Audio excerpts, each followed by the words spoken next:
Good afternoon and welcome to God's Answers to Your Questions, the Wednesday edition. If you are coming in on Facebook, please submit your questions there. If you're coming in on YouTube, please submit your questions there. We want to hear from you this afternoon. Get out your Bibles, if you would, to the book of Ecclesiastes. We'll be continuing our study in the book of Ecclesiastes, chapter 1 and verse 15. To do that for us today, he found out like a minute before y'all did. Simon Harris, our host for today. How you doing, Simon? Hey, I'm doing good, CJ. Well, good. Are you ready for today's study, Simon? One minute before host. Well, we'll see. We'll see how this shakes out, and Right. we'll do our best. So Curtis was planning on being uh, uh, a part of this and hosting, but he is having some car trouble, so he's unable to be with us.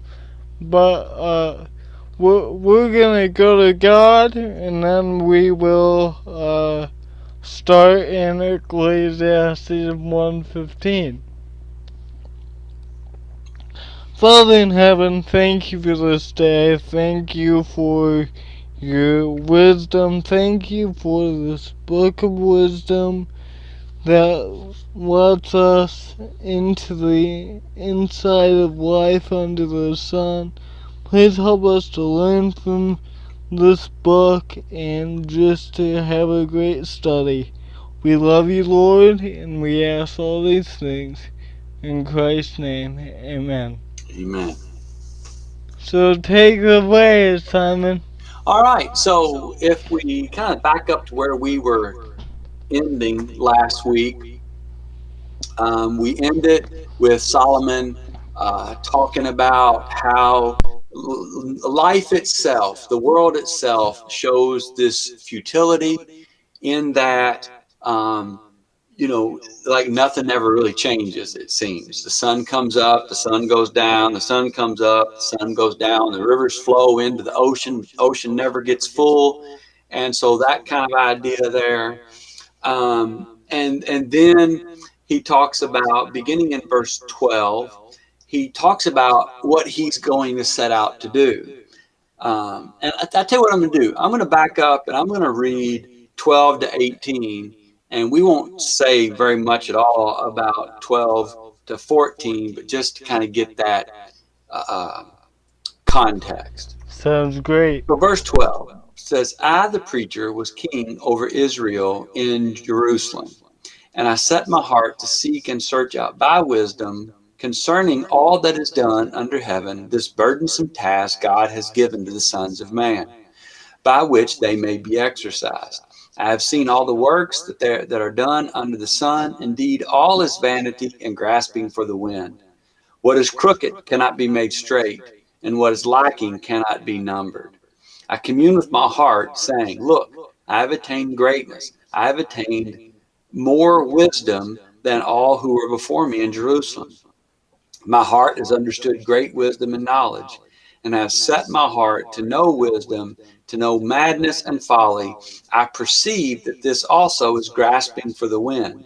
For in much wisdom is much grief, and he who increases knowledge increases sorrow. So Solomon, again, what he's really doing here, he's outlining what he intends to do in this book and why he's qualified to do it. So he says, I'm setting out to answer the question of life. What is the thing to do in life to find fulfillment? And last week, one of the things that we talked about was Solomon's not saying, is this better than this? Is that better than this?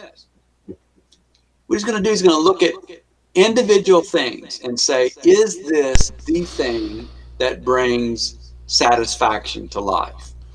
Now, where we're going to pick up today in verse 15, he talks about some things are crooked and they can't be straight, and what is lacking cannot be numbered.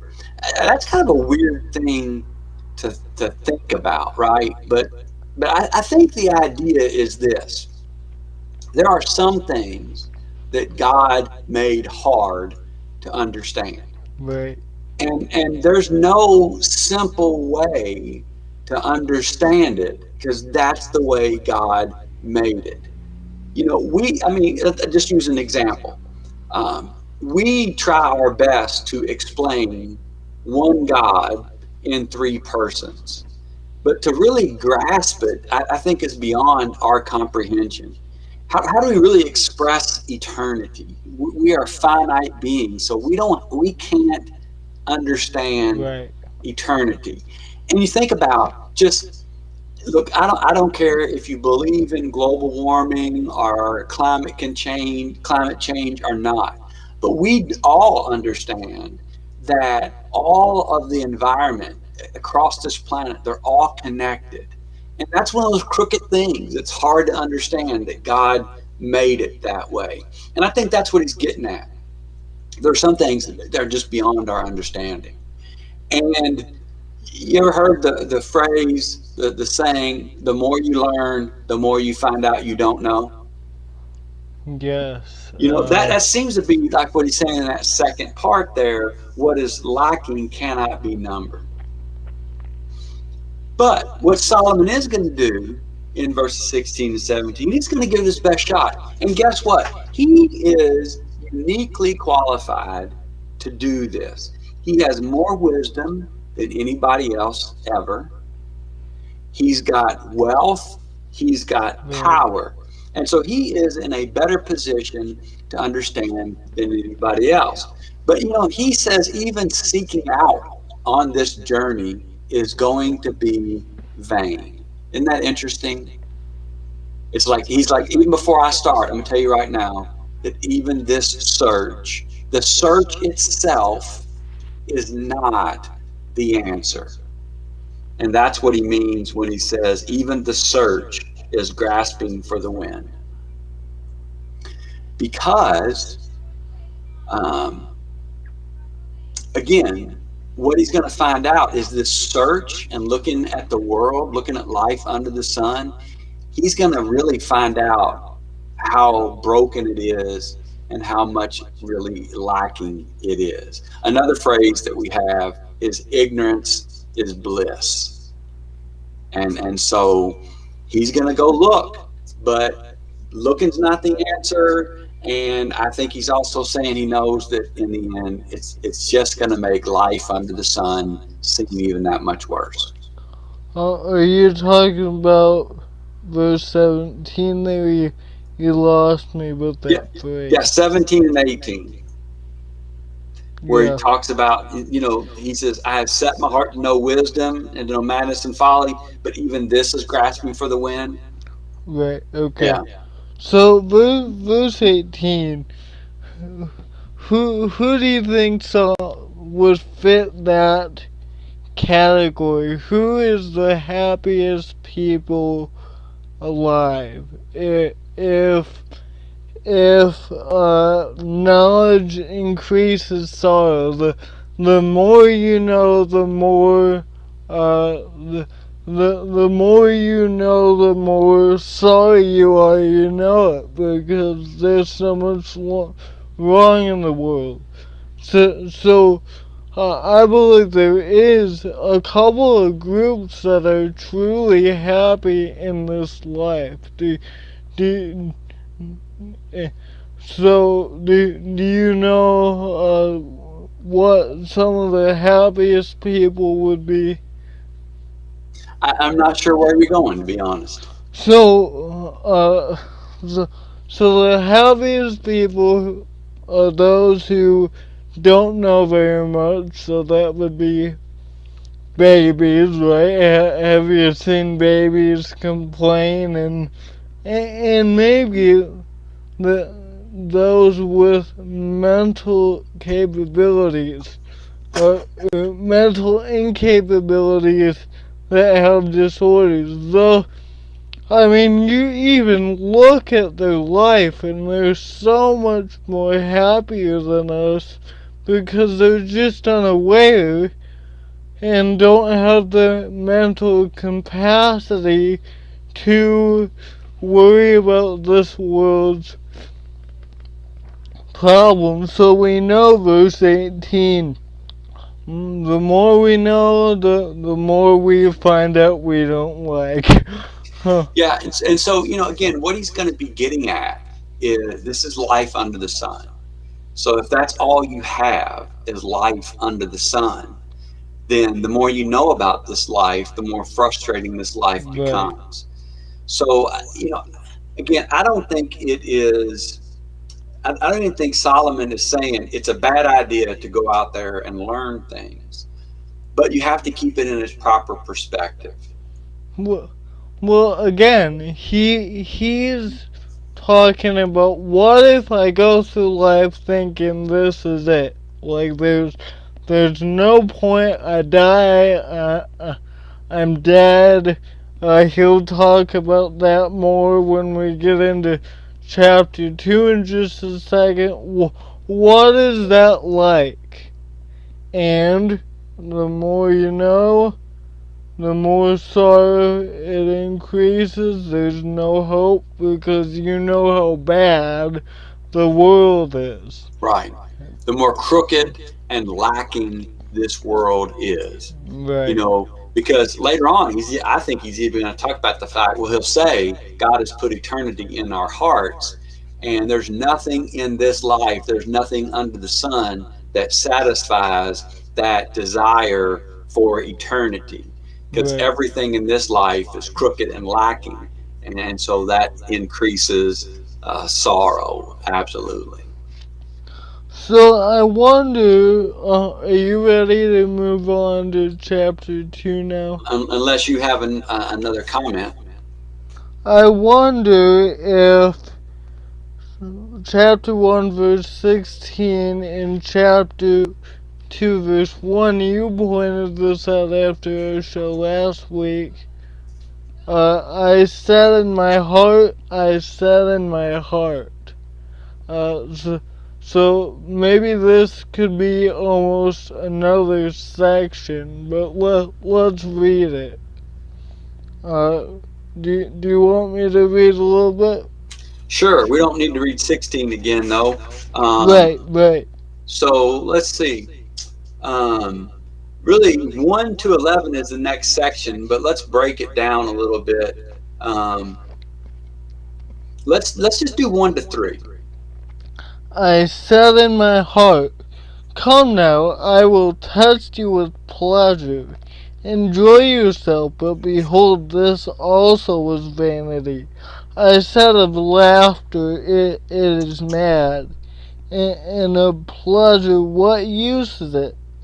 I searched with my heart how to cheer my body with wine, my heart still guiding me with wisdom, and how to lay hold of folly, till I might see what was good for the children of man to do under heaven during the few days of their lives. All right, so this is where he's getting in to start making report. So, he says, I'm going to do this. I'm going to go find out what's the right thing to do, what's the good thing to do. And so he begins to tell us some of the things that he's looking for. And really, if I was to give this section a title, it would be 1 to 11 would be the pursuit of pleasure. That's what he's trying, all different kinds of pleasure.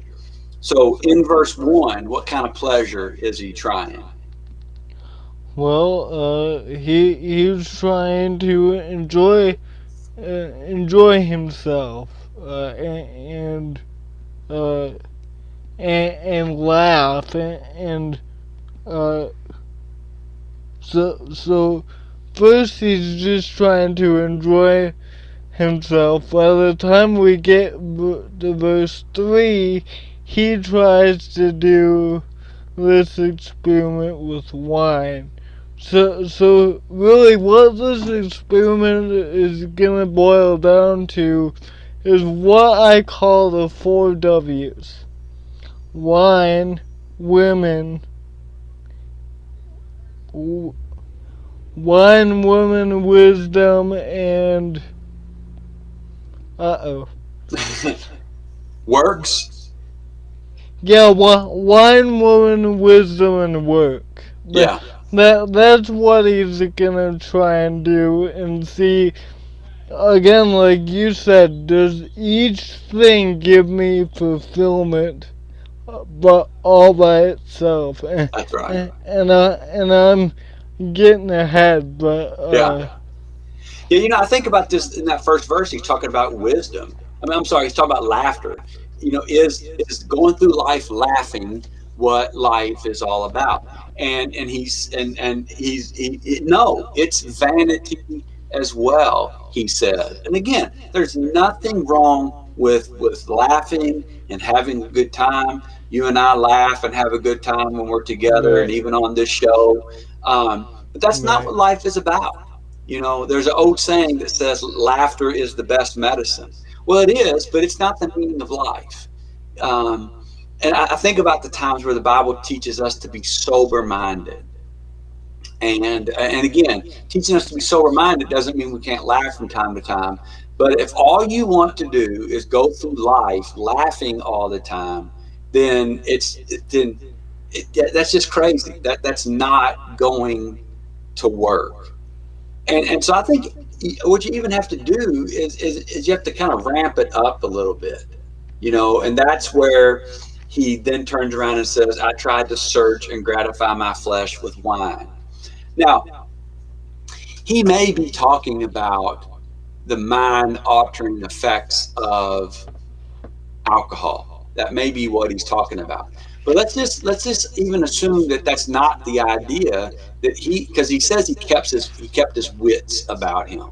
Maybe he's now trying to see if good food and good drink is what life is all about. I was coming home from India one time, CJ, and this guy sat down beside me on the airplane, and I told him, and he was a Hindu from India, and I told him I'd been in India teaching the gospel. And I remember him saying to me, he said, "Oh, well, I really just think, going through this life and having good food and good drink is what life is all about." And I sat there throughout the course of the 15 hours on the airplane with him and just watched him eat and drink, and he ended up getting drunk and he passed out. And then when he woke up, he had to go to the lab and be sick. And I thought to myself, yeah, what a great life, dude. You know, yeah, yeah. um, and so why, even if you're just trying to have good drink and good food, that's still vain. I mean, because I don't care how good the meal was, you know, 8 to 10 hours later, you're going to be hungry again. So all that was vain. And if you get full eating crackers, or if you get full eating steak, you're still full, right? And I'm not talking nutrition. I'm just, your belly's full. And so Well, that's, again, what a joke. And if you talk about the mind altering effects of alcohol, now you're really ridiculous, because what you really are doing is you are impairing yourself. And Solomon yeah. talks about that back in Proverbs chapter 23. And if you're really looking for a buzz, that's vain because it's just gonna wear off after you throw up.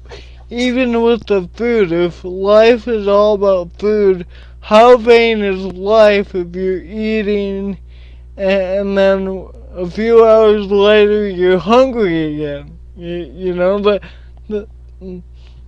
so you're constantly having to feed yourself, you're constantly drinking.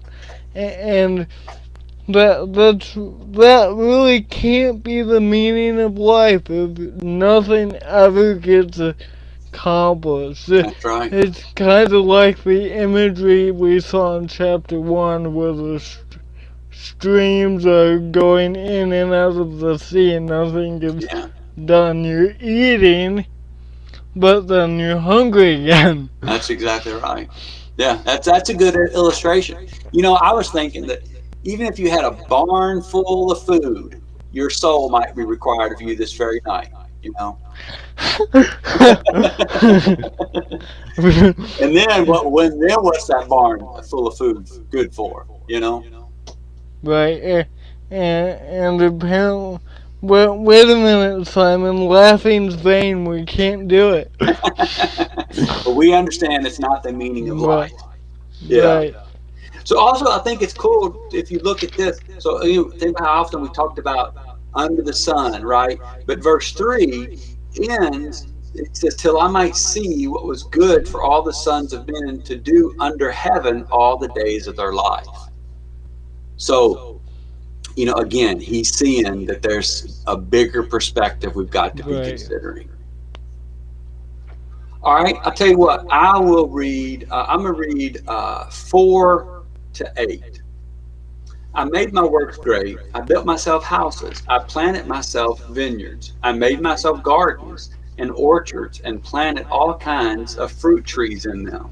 I made myself water pools from which to water the growing trees of the grove. I acquired male and female servants, and I had servants born in my house. Yes, I had greater possessions of herds and flocks than all who were in Jerusalem before me. I also gathered for myself silver and gold and special treasures of kings and provinces. I acquired male and female singers, the delights of the sons of men, musical instruments of all kinds. So Solomon talked about building projects. And man, you just think about Solomon, and that's what he was. He was a builder. What was the most famous building that Solomon built? The temple. That was absolutely, it was the temple. By the way, CJ, what happened to the temple that Solomon built? It, it was destroyed. It was destroyed. Yeah. It, He made this building for God, and it got destroyed. yeah, but by the Babylonians, I think. Yeah, that's exactly right. In 586. And then they built another one. And what then happened to that one? that one got destroyed. I In mean, Nehemiah's day. yeah, I And, mean, and then they built another one in Jesus' day. And what happened to that one? That got destroyed. exactly. I mean, what's left of all that Solomon built? Right.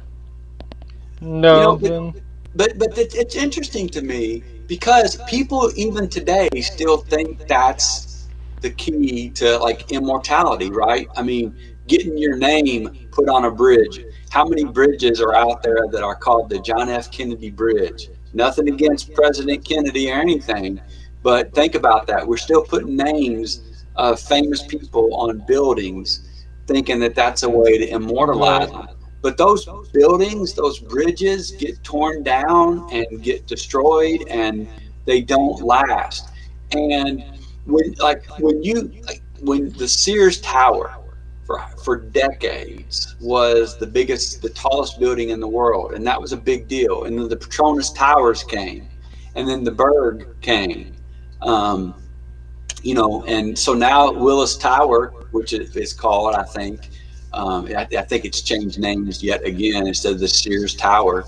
It's still the biggest building in America, but it's not even close to being the biggest building in the world, the tallest building in the world.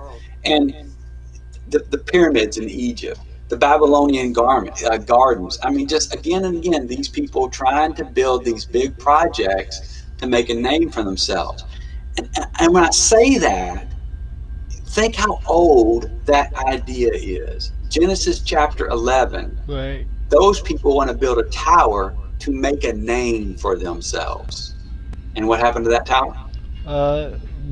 Well, God just destroyed it when He confused the languages. Yeah, it never got finished. So that just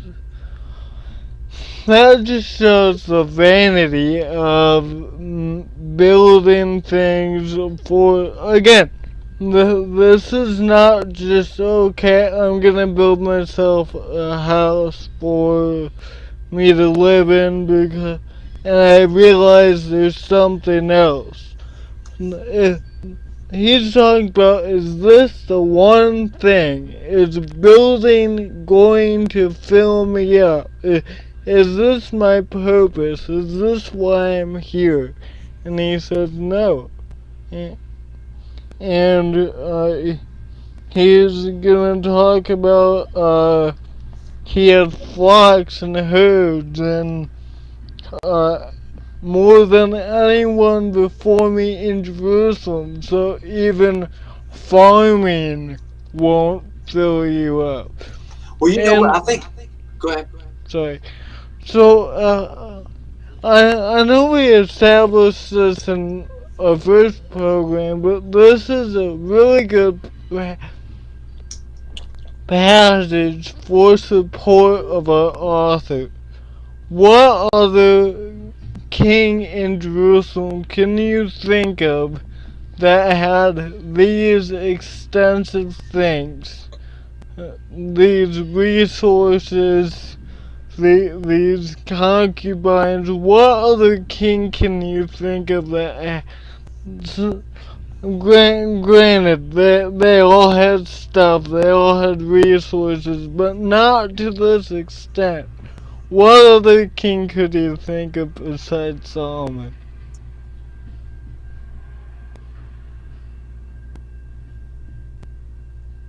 That's it. I mean, there Right. are others who built things, like you said, but nobody else had the No. same.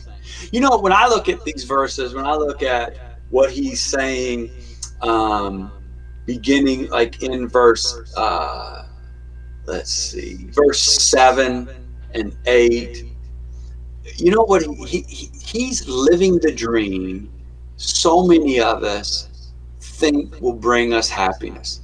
And the dream is that if I could just buy whatever I want whenever I want, Right. Right. that would make me happy. I remember a couple years ago, I was watching this documentary, and it was on one like 2020 or something like that about Michael Jackson. And this was before he died. And the guy went shopping with Michael Jackson, and he's walking through this store and just going, "I'll take that, I'll take that, I'll take that, I'll take that," and just walking down doing that. And you know, there are a lot of people in this world who have that ability. Who they could walk in the store and just, "I'll take that, I'll take that, I'll take that." Then they have to ask how much it costs. But CJ, have you ever noticed that those people still commit suicide? Right. Have you ever noticed that those people often get married 4 and 5 times? Um, so it When obviously didn't give them what they thought it was going to give them. when is enough enough? Yeah, It's never enough. Just like the rich boy, he already had big barns, right?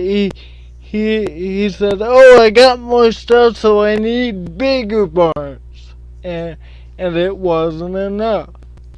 yeah.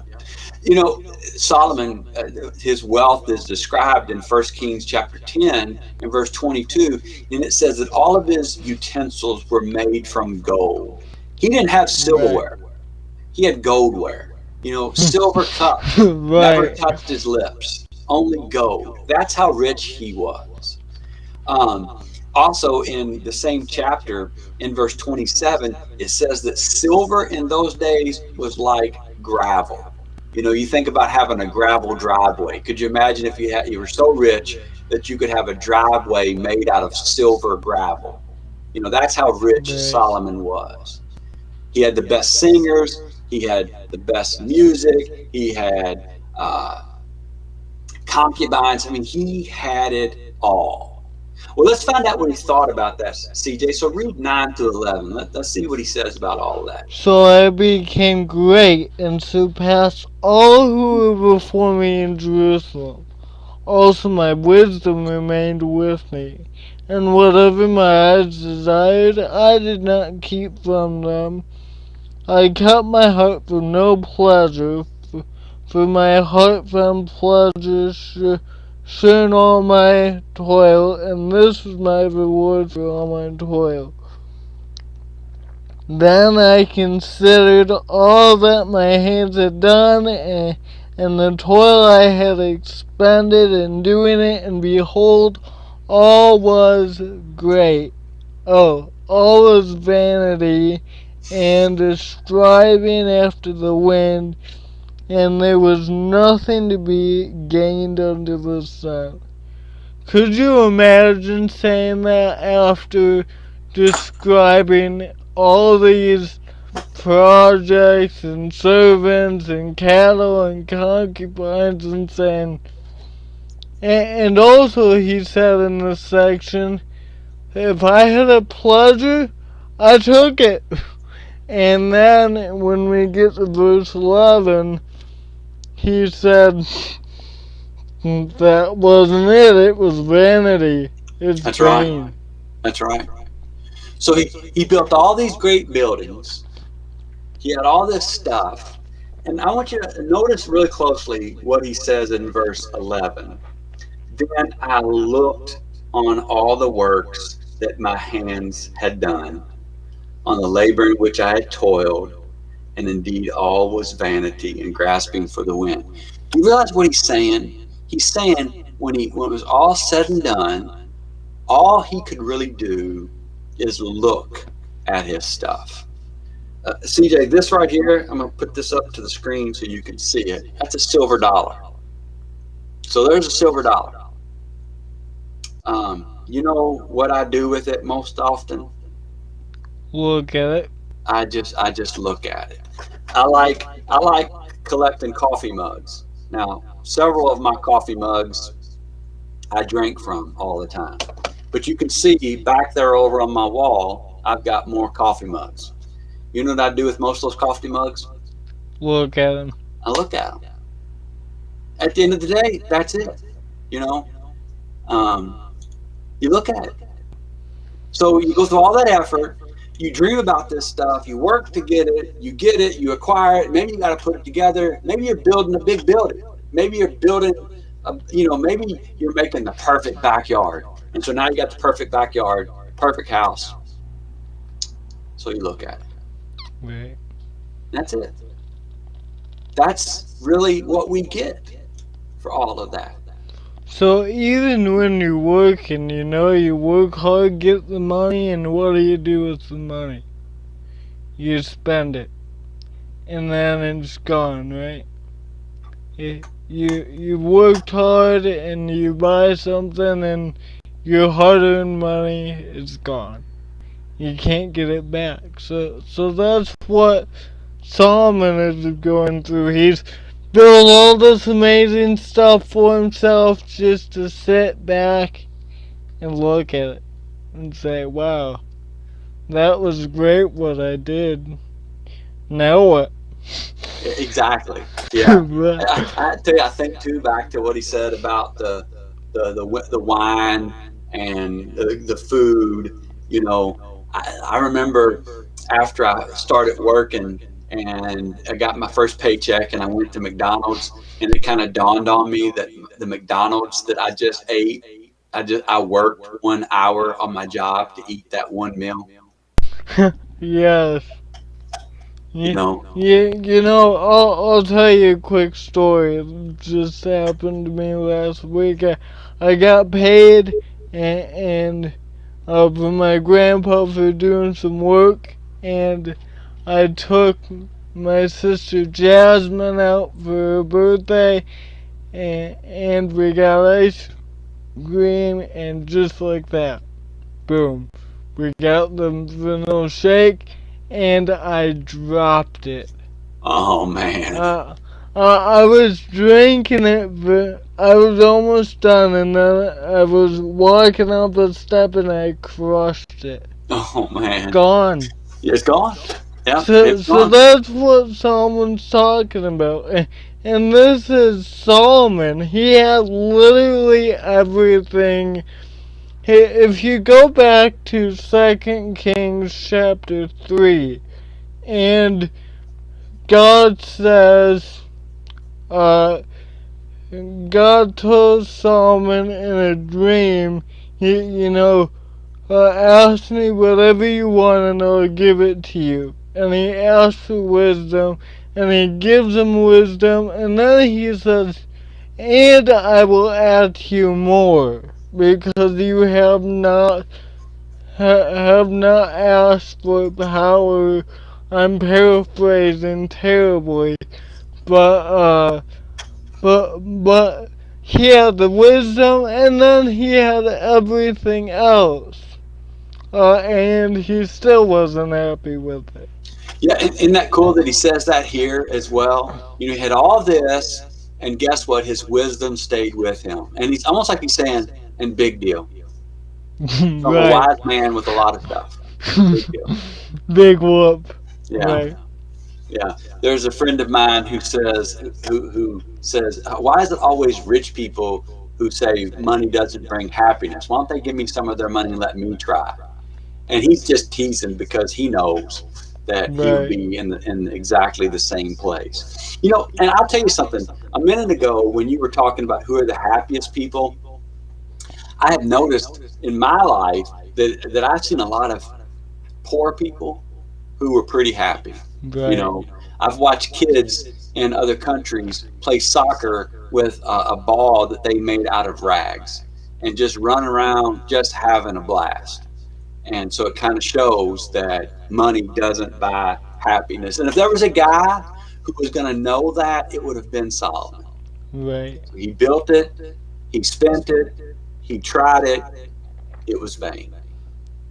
And so, I really liked what you said about wisdom, because it leads into chapter 2, verse 12, where he says, I have this wisdom and big whoop. He expounds on that in verses 12 through 17, and says, really, wisdom is uh, vain too. Yeah. Do you want to get into that? Yeah, we probably won't get into it very much, but let's go ahead and read it, and we'll talk about it at least in the big overview. So you can read it. So 12 to 17. Yes, sir. So I turned to consider wisdom and madness and folly. For what can the man do who comes after the king? Only what has already been done. Then I saw that there is more gain in wisdom than in folly, as there is more gain in light than in darkness. The wise man has his eyes in his head, but the fool walks in darkness. Yet I perceive that the same event happens to all of them. Then I said in my heart, what happens to the fool? Sorry. What happens to the fool will happen to me also. Why then have I been so very wise? And I said in my heart that this also is vanity. For of the wise as of the fool there is no enduring remembrance, seeing that in the days to come all will have been long forgotten. How the wise dies just like the fool. So I hated life, because what is done under the sun was grievous to me. For all is vanity and striving after wind. Simon, do you remember everything that? Do you know who Albert Einstein is? I do. Do, you probably know him as the guy who invented electricity and the guy who made the equation EC equals M squared or something like that.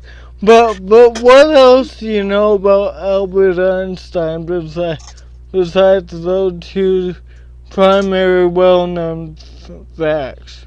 what about who was his mom? Could you tell me who his mom was off the? Mrs. Einstein. uh, who was his best friend?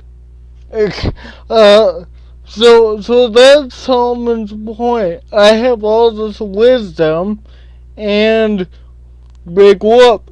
Who's gonna remember me after I die? Yeah. So yeah, and there's there absolutely, and there's even more in there that's really kind of Right. interesting and frustrating for life under the sun. I love what he says in verse 12 when he says, "For what man can do? For what can the man do who succeeds the king? Only what he has already done." You know what he's saying? So he just said, "Look, I tried all this stuff and it was all vain." Now, I know somebody out there is going to want to try it again themselves, and guess what they're going to find out? It's all You go vain. ahead, go ahead, try. I mean, you're not going to have any different experience than me. That's really what he is saying. You can try, you can give it your best shot, but you're going to come to the same conclusion. Now, because he's kind of been given, he said wisdom, big whoop, but he does come back and say, hey, look, but wisdom is still better than folly. You Right. know, it's better to be smart than to be stupid. You know, to go through, and by stupid, I don't mean just ignorant of things. I mean foolish. Um, it's better to go through life with wisdom than just being dumb, just being foolish. Right. So he's not saying just go through life however you want. No, be wise about it, be smart about it, because that is better. But still, it's not the end all to end all. Because guess what? What happens to a fool eventually? He dies. What happens to a wise man eventually? He dies a wise man. So what comes next? You know, he doesn't he doesn't really ask that question yet, but he kind of holds that out there for us. It's almost, we're supposed to be thinking that. So if a fool dies and a wise man dies, well, what next? And I think that's what he's trying to get us to think Right. about. And of course, we know the rest of the story, so we know all about chapter 12, but he's building this tension in us.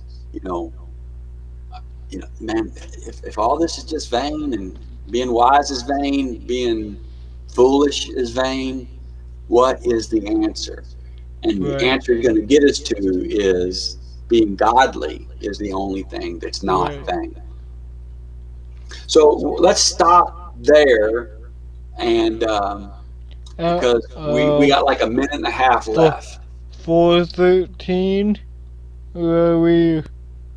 Yeah, we'll say let's just say we'll pick up in 412 again next week, and we'll overlap it a little bit. Okay. Alright. So we'll start in chapter 2 verse 12 next week. Thank you for joining us. Last week I forgot to do this, but this week I will. If you can see on your screen here, if you have questions about this topic, you can reach us at godsanswersyourquestions.com. You can reach us on our Facebook page, God's Answers to Your Questions, and you can check out our YouTube channel under CJ Marshall. But until next week, let your light shine and God bless. Thank you all.